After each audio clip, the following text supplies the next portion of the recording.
बिस्मिल्लाहिर्रहमानिर्रहीम। नाज़रीन, corona virus की वजह से जो सबसे ज़्यादा हमारी इबादत मुतासर हुई हैं उनमें हज भी है, और अभी तक किसी किस्म की कोई कन्फर्म इतला सऊदी हुकूमत से नहीं मिली। कभी रमज़ान से पहले, कभी रमज़ान के बाद, कभी ईद से पहले, ईद से बाद, और करते करते अभी जो है जून आ गया है और जून का भी निस्फ माह गुजर चुका है। और ये ख़बरें आम तौर पे मशहूर हैं कि 15 जून तक इसको ये कन्फर्म कर देंगे कि क्या यह हज होगा कि ये नहीं होगा। इस बात को तो सिर्फ ये तय हो चुकी है कि हज होगा इंशाअल्लाह, लेकिन अभी तक इसकी तादाद के बारे में कि वो किस अंदाज़ में होगी, आया सिर्फ अरब ममालिक करेंगे या अरब रियासतें करेंगी, वहाँ के मुकामी लोग करेंगे, या मुख्तलिफ ममालिक से छोटे छोटे वफूद जो भेजे जाएंगे और हज का फ़रीज़ा अदा करेंगे, इस बारे में अभी तक जो है कन्फर्मेशन बाकी है। और इन हालात से मायूस होकर इंडोनेशिया और मलेशिया और इंडिया के हुकूमतों ने ये फ़ैसला किया है कि वो हज मिशन में वो शिरकत नहीं करेंगी, क्योंकि बार बार याद दहानी के बावजूद अरब हुकाम अभी तक कंफर्म नहीं कर रहे हैं कि वो हज के वाले से वो क्या उनकी प्लानिंग है, क्या इंतज़ामात रखते हैं। इस वजह से मायूस होकर उन हुकूमतों ने अपने शहरियों को ये हदायत कर दी है कि वो फौरी तौर पर अपनी हज के वाजिबात जो है वापस ले लें।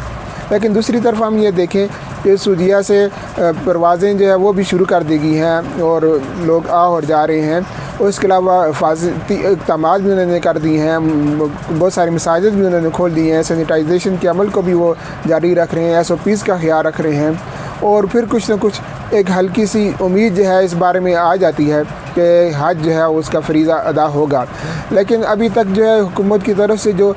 सुस्तियाँ और कायलियाँ हैं और अभी तक वो शशपन में है, उस वजह से पूरे आलम इस्लाम में इज़्तिराब की लहर है, बेचैनी है, और जिन लोगों ने इसकी तैयारी की हुई है वो सख्त इस वक्त जो है वो बेचैन हैं। और ये भी हम ये देख लें कि जब वर्ल्ड बैंक के हुकाम ने भी सऊदी हुकूमत से रब्ता किया है और अमेरिकी हुकूमत ने भी रब्ता किया है और उन्हें ये मशवरा दिया है कि हज का फ़रीज़ा जो अदा न किया जाए इस साल। तो इससे ये, क्योंकि इन दोनों के ताल्लुकात जो हैं आपस में बहुत ज़्यादा क्लोज़ हैं,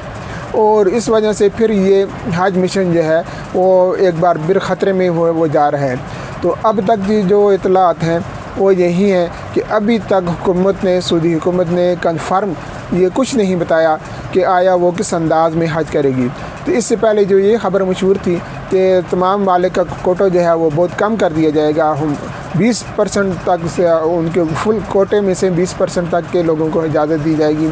लेकिन जब तक हुकूमत की तरफ से, सऊदी हुकूमत की तरफ से वाज़ेह हदायत नहीं आती, इस बारे में हमारी जो वज़ारत मज़हबी अमूर है पाकिस्तान की, वो भी ये कहती हैं कि फ़ेसबुक की ख़बरें या सोशल मीडिया की ख़बरों को छोड़कर जब तक सऊदी हुकूमत की तरफ से हमें कोई तहरीरी हदायत नहीं आती, उस वक्त तक हम किसी किस्म की कोई ख़बरों पर यकीन नहीं रख सकते।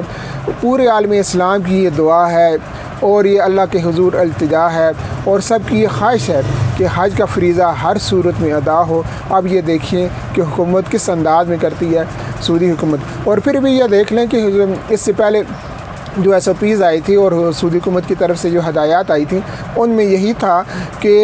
उनका कोरोना टेस्ट जो है उनके अपने मुल्क में भी लिया जाएगा और एयरपोर्ट पर भी लिया जाएगा, और तब उनको हज के फ़रीज़ा की अदायगी की इजाज़त दी जाएगी। इसके अलावा फिर ये भी ये तय किया गया था कि जब हज के अयाम शुरू होंगे तो ज़ुल्हिज्जा में, तो उस वक्त भी फिर दोबारा उनका यह कोरोना टेस्ट जो है लिया जाएगा। इतने सारे इंतज़ामात के बावजूद अब फिर भी अगर हुकूमत शशपंज में है और ये गुमगू की कैफियत का शिकार है, तो इससे आलम इस्लाम में इज़्तिराब की लहर जो खामखा दौड़ जानी चाहिए। इसी वजह से पूरी दुनिया के सबसे बड़े इस्लामी मुल्क इंडोनेशिया ने सबसे पहले जो है हज मिशन से किनारा कशी इख्तियार कर ली है। तो इसलिए हम ये तवक्को रखते हैं और ये ख्वाहिश रखते हैं कि सऊदी हुकूमत इस सिलसिला में अपना किरदार अदा करेगी और हज के हवाले से होने वाली तमाम गलत फहमियों, अफवाहों और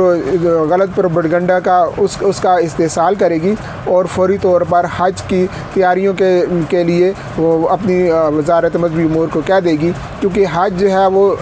जुलाई के आखिर में आ रहा है, जुलाई के आखिरी हफ्ते में। तो अभी जो है बहुत कम वक्त रह गया है, तो उसमें फ़्लाइटें आना और जाना और इसके अलावा ہوٹل کے انتظامات اور ان حاجیوں کے انتظامات، یہ سارے یہ بہت بڑا کام ہے